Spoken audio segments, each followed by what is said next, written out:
Assalamualaikum warahmatullahi wabarakatuh. Selamat datang kembali di channel Andaria Channel. Bagi yang belum subscribe, silakan subscribe karena kata Atta Halilintar subscribe itu gratis. Dan bisa mendukung gerakan kami dalam memberikan edukasi kepada siswa-siswi yang ada di Indonesia, terutama pada masa COVID-19 seperti ini.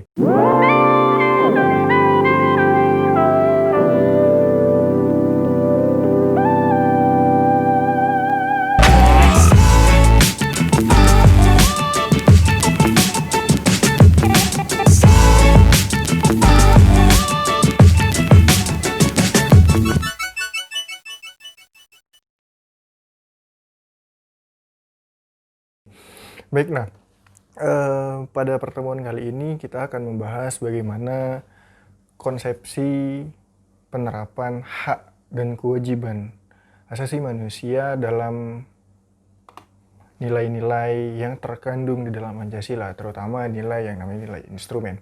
Seperti apa yang sudah saya jelaskan pada materi sebelumnya, bahwasannya Pancasila itu memiliki 3 nilai. Yang pertama nilai dasar, nilai instrumen, dan nilai praksis. Nah, nilai dasar sudah saya bahas pada pertemuan sebelumnya. Kalian bisa klik tombol di atas untuk menonton video sebelumnya. Nah, pada saat kali ini saya akan menjelaskan bagaimana itu nilai-nilai instrumen terkait dengan hak dan asasi manusia. Jadi, nilai instrumen itu adalah nilai yang dijabarkan dari nilai dasar.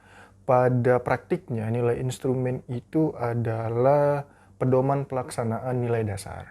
Nah, pedoman pelaksanaan nilai dasar ini biasanya dalam bentuk peraturan atau aturan, atau dalam bentuk misalnya di Indonesia itu dalam bentuk undang-undang, keputusan presiden, bisa juga perpu nantinya, bisa juga peraturan pemerintah dan lain-lain sebagainya.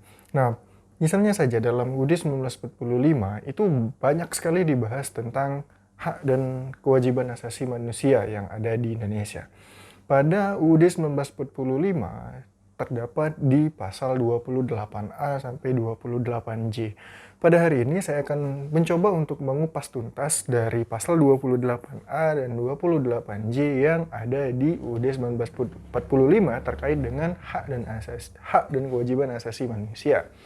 Baik, pasal 28A ini itu ada di bab 10A mengenai hak asasi manusia, di mana pasal 28A itu berbunyi setiap orang berhak untuk hidup serta berhak mempertahankan hidupnya dan kehidupannya. Seperti apa yang materi sudah pernah saya sampaikan pertama kali tentang hak asasi manusia, bahwasannya hak itu kan yang paling hakikatnya pertama kali harus dimiliki seorang manusia adalah hak untuk hidup. Karena ketika ia tidak hidup, maka tentu dia bukan manusia lagi gitu kan ya. Tidak disebut sebagai manusia lagi, ada bisa kita menyebutnya mayit, kita menyebutnya mayat, jasad dan lain sebagainya. Nah, itu pasal 28A. Pasal 28A pertama kali disebutkan hak yang paling harus ada dan dihormati pertama kali adalah hak untuk hidup dan mempertahankan hidupnya. Apa itu mempertahankan hidupnya? Mempertahankan hidupnya misalnya dengan cara ia bekerja, dengan cara ia mencari makan, dengan cara lain-lainnya untuk mempertahankan kehidupannya. Maka ketika orang lain merenggut hidupnya, atau bahkan misalnya ada orang lain yang menghalang-halangi cara ia berkehidupan, maka orang tersebut bisa dituntut jika itu memenuhi yang namanya tuntutan, juga terbukti dalam persidangan dan lain sebagainya. Nah, itu pasal 28A, hidup. Yang pasal 28B, pasal 28B terdiri dari 2 ayat. Pertama ayatnya adalah setiap orang berhak untuk membentuk keluarga dan melanjutkan keturunan melalui perkawinan yang sah. Jadi, orang itu berhak untuk berkeluarga. Gitu kan ya. Jadi kalau misalnya ada yang menghalang-halangi, kalian tidak boleh menikah, kalian tidak boleh melakukan pernikahan dengan si A, si B, itu salah. Karena kita ini punya hak untuk berkeluarga, tapi dengan syarat itu harus dengan perkawinan yang sah. Jadi tidak melakukan penyelewengan di luar ketidaksahan dalam pernikahan. Yang kedua, setiap anak berhak atas kelangsungan hidup, tumbuh, dan berkembang, serta berhak atas perlindungan dari kekerasan dan diskriminasi, bullying, atau perundungan bahasa Indonesia. Sehingga bagi kalian yang hobi merundung, hobi yang bully, itu bisa dikenakan pasal 28B ayat 2. Kalian melakukan diskriminasi, apalagi sampai melakukan kekerasan. Nah, itulah yang namanya HAM. Ya, HAM-nya setiap anak berhak atas kelangsungan hidup, dia tidak boleh didiskriminasi, dia tidak boleh dilakukan kekerasan atau dikenai kekerasan, maka kewajiban kita adalah tidak melakukan bully, tidak melakukan kekerasan terhadap anak tersebut. Apalagi anak sendiri, kan gitu kan ya. Rugi, sudah melahirkan sendiri, sudah merawat sendiri, tapi dikerasi sendiri. Gitu. Nah, pasal 28C terdiri juga dari 2 ayat, ayat 1 dan ayat 2. Ayat satunya adalah setiap orang berhak mengembangkan diri melalui pemenuhan kebutuhan dasarnya. Mengembangkan diri gitu loh. Yang namanya mengembangkan diri, yang tadinya dia apa, menjadi apa gitu kan, itu hak dia.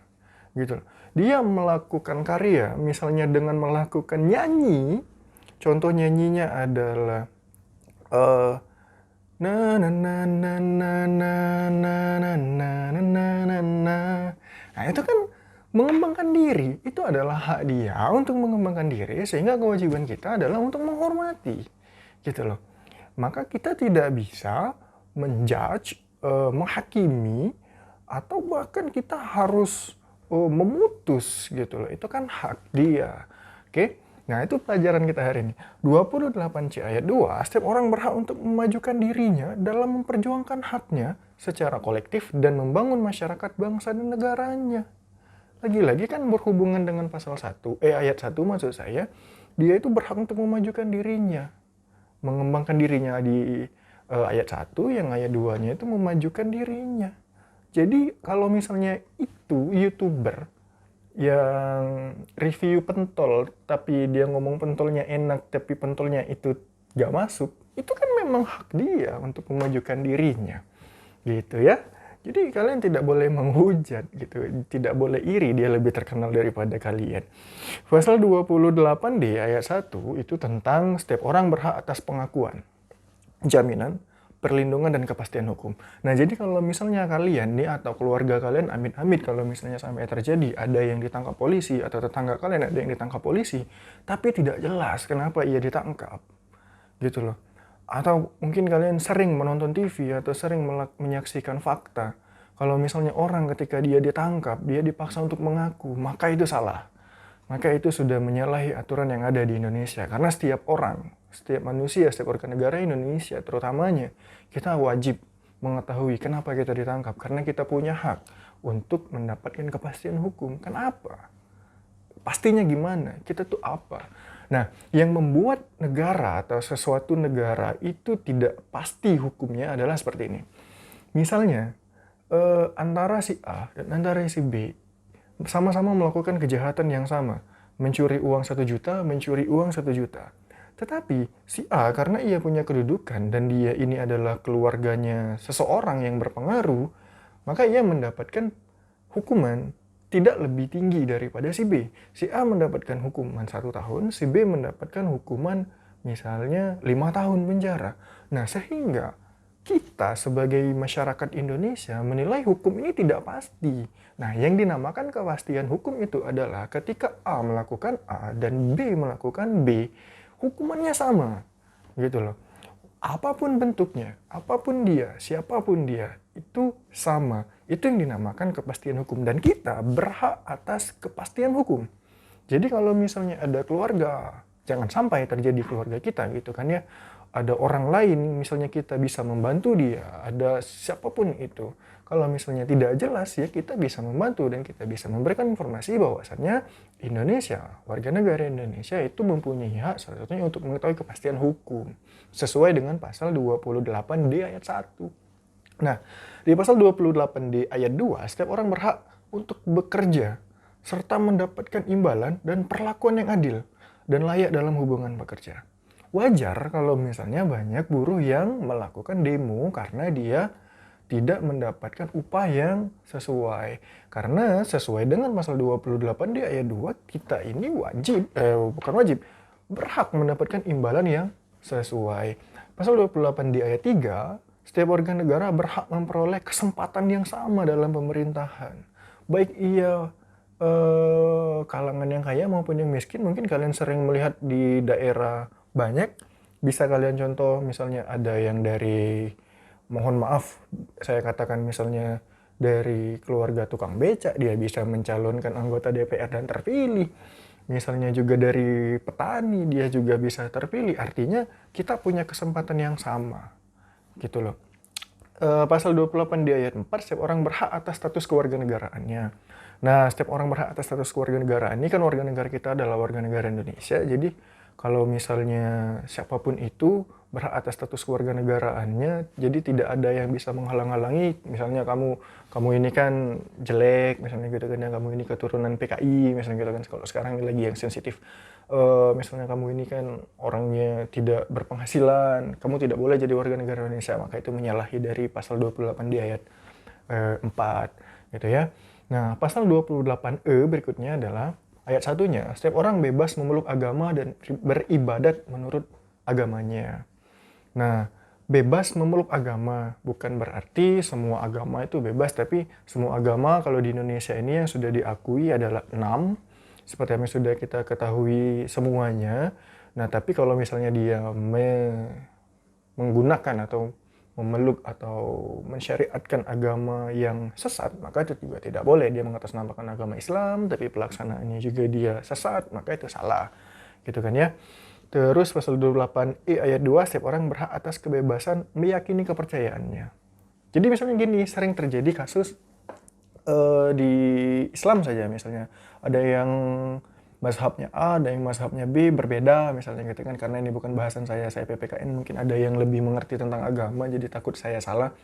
Jadi karena biasanya ia sholat pakai doa kunut, yang ini sholat subuhnya tidak pakai doa kunut, yang tidak pakai doa kunut katanya itu salah, tidak sah dan lain sebagainya. Kan itu adalah sebuah kepercayaan, itu adalah sebuah pegangan pedoman yang ia pakai, itu masalahnya semuanya benar. Nah, yang jadi masalah itu kan kita tidak mengetahui ternyata banyak sekali mazhab yang ada di Islam khususnya gitu loh. Dan yang ketiga, pasal 28E adalah setiap orang berhak atas kebebasan berserikat, berkumpul, dan mengeluarkan pendapat. Jadi wajar dong kalau misalnya kita berpendapat, pemerintah seperti ini, harusnya pemerintah itu melakukan lebih bla bla bla bla dan lain sebagainya. Karena kita diatur, karena kita ini disesuai dengan pasal 28E ayat 3, kita bebas melakukan pendapat. Kita juga bebas berkumpul, tapi bukan berarti bebas-bebas berkumpul lantas kumpul kebo gitu kan ya. Nah, itu gawat kalau kumpul kebo. Apalagi kalau misalnya berkumpul-kumpul minum-minuman, nah itu gawat. Pak, saya punya kebebasan dalam berserikat berkumpul, maka kami minum-minuman. Oh tentu tidak, nanti ada bahasannya kenapa kita tidak boleh berkumpul, walaupun sebenarnya pasal 28E ayat 3, kita boleh berserikat berkumpul. Oke, pasal 28F. Nah, setiap orang berhak untuk berkomunikasi dan memperoleh informasi untuk mengembangkan pribadi dan lingkungan sosialnya. Jadi berkomunikasi. Jadi kita tuh bebas berkomunikasi gitu kan ya. Jadi, Pak, atau gimana ya kalau misalnya saya ini tidak ada sinyal gitu kan ya. No, itu bukan salah siapa-siapa, itu salah Anda. Beli sinyal makanya, cari sinyal yang kuat di daerah Anda. Atau jangan-jangan kuota Anda habis gitu kan ya. Maka yang benar maksud dari pasal 28F ini berhak untuk berkomunikasi dan memperoleh informasi, artinya kita tidak bisa ditutup-tutupi. Contoh, ada satu kasus yang menyangkut tentang bukan stabilitas. Ada satu kasus yang menyangkut tentang diri kita. Misalnya biaya, anggaran. Nah, biasanya kan anggaran itu kan sering ditutup-tutupi. Nah, itu kan jadi masalah itu. Misalnya dana desa. Kalian kan sering melihat tuh kalau misalnya dana desa itu laporan dana desa pada tahun 2020 masuk 1 miliar, keluar 2 miliar. Nah, kita wajib kita berhak mendapatkan informasi tersebut karena memang informasi tersebut harus disebarluaskan. Gitu kan ya. Supaya orang lain mengetahui, karena memang itu adalah hak kita sesuai dengan pasal 28F. Sehingga orang wajib sebagai kepala desa tentunya harus memberikan laporan tersebut. Karena kita kan sering kan melihat misalnya ada banner atau ada baliho laporan keuangan desa gitu kan selama 1 tahun. Nah, gitu kan ya. Berhak mendapatkan informasi. Berikut juga misalnya kita nonton televisi, kita berhak untuk mendapatkan informasi, jangan mendapatkan tontonan yang tidak bermanfaat, tontonan yang setting-settingan dan lain sebagainya gitu kan. Kita berhak mendapatkan informasi. Lanjut pasal 28G ayat 1. Setiap orang berhak atas perlindungan diri pribadi, keluarga, kehormatan, martabat, dan harta benda yang ada di bawah kekuasaannya. Oke? Diri pribadi, keluarga, kehormatan, martabat, dan harta benda. Wajar dong ketika ada orang yang ngata-ngatain, bully, menghina bahasanya keluarga. Nah ini yang jadi bahaya. Kita kan kalau misalnya sering manggil temen, itu manggilnya bukan manggil nama bapak. Gitu kan ya. Wah Yanto misal, sorry nih kalau yang punya nama Yanto misal. Saya hanya memisalkan. Itu sebenarnya kalau misalnya orang itu tersinggung, dia sudah mengganggu harkat dan martabat keluarganya. Maka kita bisa dikenakan pasal 28G ayat 1. Karena orang itu berhak atas perlindungan martabat dia gitu. Itu kan martabat keluarganya, nama bapaknya itu kan. Jadi mulai dari sekarang saya pikir tidak perlu lagi kita melakukan hal-hal yang bodoh seperti itu gitu kan. Oke, pasal 28G ayat 2. Setiap orang berhak untuk bebas dari penyiksaan atau perlakuan yang merendahkan derajat martabat manusia. Gitu kan. Setiap orang itu tidak boleh disiksa. Maka seperti itu kan, seperti bully saya bilang tadi, kalau bully itu kan ada banyak, bully secara fisik, bully secara verbal. Nah kalau ini kan lebih kepada fisik, maksudnya adalah penyiksaan. Dikata-katain saja tidak boleh, apalagi kalau kita disiksa gitu kan ya, tambah lebih parah itu namanya. Berikutnya pasal 28H ayat 1. Setiap orang berhak hidup sejahtera lahir dan batin. Sejahtera lahir dan batin. Lahir itu setiap orang tuh berhak punya untuk kehidupan yang sejahtera. Tidak mewah tapi sejahtera. Setiap orang itu berhak untuk dapat makan. Setiap orang itu berhak untuk dapat kendaraan. Setiap orang itu berhak untuk dapat rumah. Gitu kan ya. Kalau sering kita nonton di sinetron gitu kan, alah lu dari desa juga gitu, gaya-gayaan pakai motor. Lah itu kan hadiah. Gitu kan ya. Oke. Pasal 28H ayat 2, setiap orang berhak mendapatkan kemudahan dan perlakuan khusus untuk memperoleh kesempatan dan manfaat yang sama guna mencapai persamaan keadilan. Nah, jadi dia itu mendapatkan kemudahan. Oke. Tapi kemudahan itu tidak semuanya kita melakukan kemudahan gitu kan ya. Lantas karena kita pasal 28H ayat 2 kita berhak untuk mendapatkan kemudahan, Pak aku nih. Nah, Pak saya ini tidak mau ikut prosedur, kan saya berhak untuk mendapat kemudahan. Tidak juga gitu kan ya, karena ada aturannya, nanti kita bisa jelaskan. Pasal 28H ayat 3, setiap orang berhak atas jaminan sosial yang memungkinkan pengembangan dirinya secara utuh sebagai manusia yang bermartabat.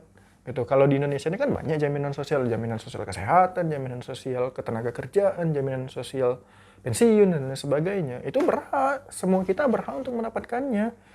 Tapi tentu semuanya juga ada kewajiban seperti apa yang materi sudah saya sampaikan tadi. Misalnya kita ingin mendapatkan jaminan sosial kesehatan, maka kewajiban kita adalah untuk membayar iuran setiap bulan gitu kan ya.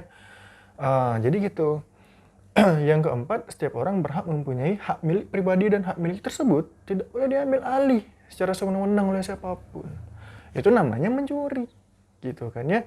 Jadi kalau misalnya orang punya duit, dia mau beli mobil mewah ya silahkan gitu kan, itu hak dia. Jangan kita malah iri, apalagi kita malah membenci gitu loh kan ya. Walah, dia kan gak ada kerjaan, kok dapat mobil, bisa mobilnya banyak, rumahnya besar gitu kan ya, duitnya kok bisa banyak, dia dapat kerja, mau kemana-mana dia bisa gitu kan ya, itu kan hak dia. Karena sesuai dengan pasal 28 ayat 4, mempunyai hak milik pribadi itu adalah punyanya dia. Gitu kan ya. Oke lanjut, pasal 28I ayat 1, hak untuk hidup, hak untuk tidak disiksa, hak kemerdekaan pikiran dan hati nurani, hak beragama, semua-muanya itu adalah hak asasi manusia yang tidak dapat dikurangi dalam keadaan apapun. Oke? Bisa dipahami kan? Tidak dapat dikurangi dalam keadaan apapun. Pasal 28I ayat 2, nah ini agak sedikit kesimpulan kalau sudah 28I. Setiap orang berhak bebas dari perlakuan yang bersifat diskriminatif atas dasar apapun dan berhak mendapatkan perlindungan terhadap perlakuan yang bersikap diskriminatif itu. Jadi Misalnya gini kan, kita kalau sering lihat apa yang sudah saya ini yang tadi, kalau misalnya dia ditangkap pihak kepolisian misalnya, sering kita nonton sinetron gitu kan, wajib ngaku gitu kan, kamu kan melakukan kesalahannya, kalau tidak ngaku lepak misalnya gitu kan ya, itu kan diskriminatif, walaupun dalam keadaan apapun, walaupun dalam untuk menentukan kebenaran gitu kan, mencari kebenaran itu kan, keadaannya adalah mencari kebenaran, tapi dia didiskriminasi, maka itu salah gitu kan ya.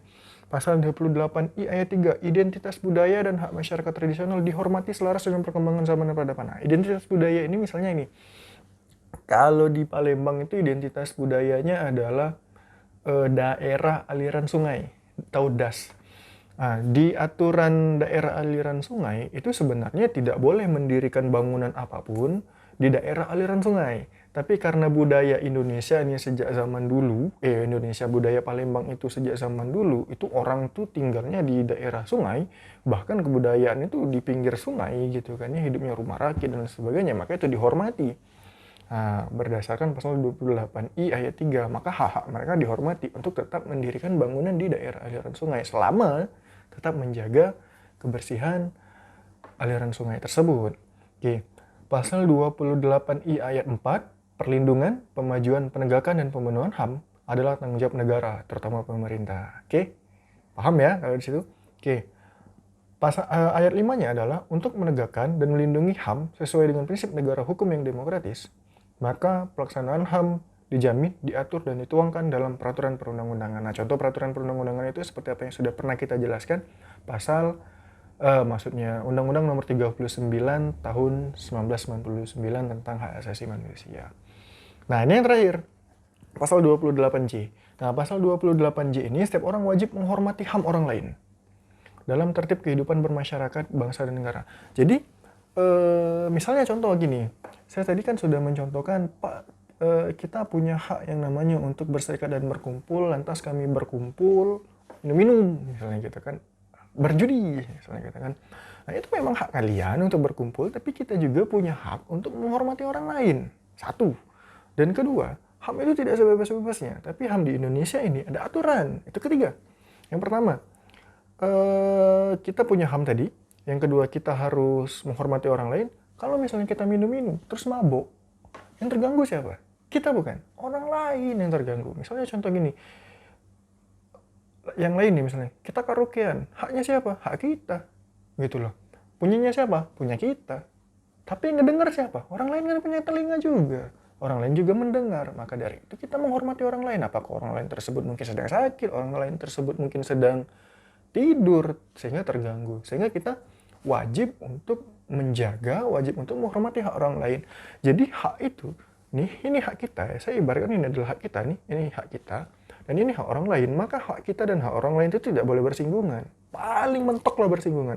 Tidak boleh itu melewati. Nah, yang melewati itu bahaya. Karena kita sudah melanggar hak kalau misalnya hak kita melewati hak orang lain. Paling mentok itu bersinggungan. Ya, kalau sudah bersinggungan itu saja pasti sudah panas. Itu hak orang lain dengan hak orang kita itu bersinggungan. Nah, pasal 28J ayat 2 bunyinya adalah dalam menjalankan hak dan kebebasannya, setiap orang wajib tunduk kepada pembatasan yang ditetapkan dengan undang-undang. Gitu kan ya. Untuk memenuhi tuntutan yang adil sesuai dengan pertimbangan moral, nilai agama, keamanan, dan ketertiban umum. Apakah kita kumpul-kumpul tadi mengganggu ketertiban umum? Apakah kita kumpul-kumpul tadi itu sesuai dengan nilai-nilai norma agama? Apakah itu mengganggu? Apakah itu sesuai dengan moral kita? Itu yang jadi pertanyaan. Sehingga Indonesia sudah sangat mengatur sekali agar kita tetap mendapatkan hak kita, agar kita sebagai manusia yang luar biasa, sebagai manusia yang dikaruniai hak asasi manusia, kita juga diatur bagaimana hak asasi manusia kita agar tidak menjadi hak asasi manusia yang kebablasan. Sehingga manusia atau warga negara Indonesia yang ada di Indonesia atau dimanapun kalian berada, besar harapan saya untuk menjadi manusia dengan hak dan kewajiban yang seimbang. Oke? Nah, tugas kalian adalah tulis di kolom komentar untuk mengomentari bagaimana contoh-contoh dari setiap pasal 28A sampai 28I. Pilih salah satu saja, tulis di kolom komentar, tulis nama dan kelas kalian. Terima kasih. Assalamualaikum warahmatullahi wabarakatuh.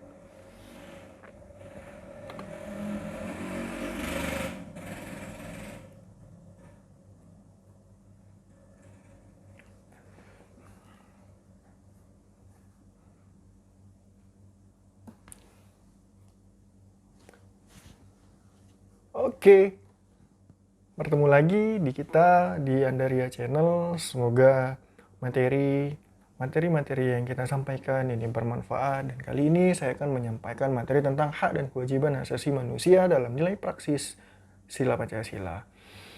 Nah, setelah saya menjelaskan beberapa materi di nilai dasar, nilai instrumen, dan sekarang saya menjelaskan di nilai praksis. Nah, nilai praksis ini adalah sesuai dengan praktik pelaksanaan.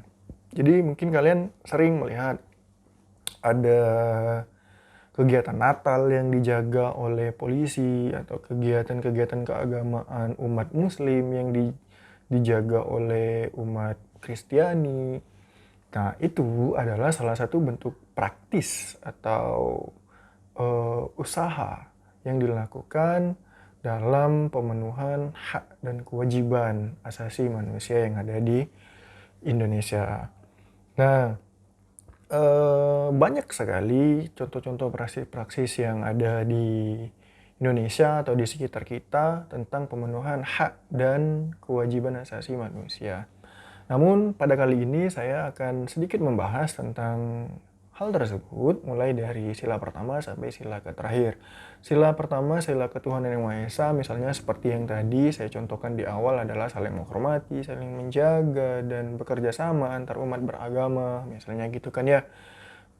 Tidak memaksakan agama lain untuk pindah ke agama yang lain. Nah, itu adalah contoh salah satu praktisnya atau pelaksanaannya.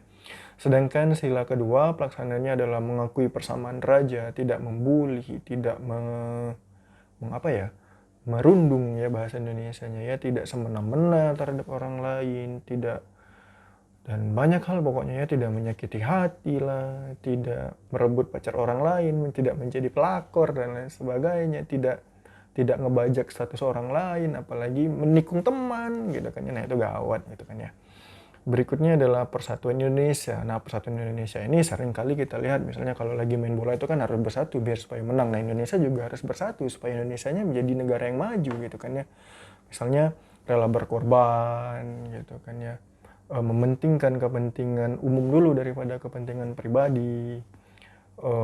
Misalnya kalau misalnya temen itu lagi susah kita bantu gitu kan ya. Bukannya temen kita hutangi gitu kan ya. Orang lagi susah malah kita hutangi, tambah susah nanti gitu kan ya.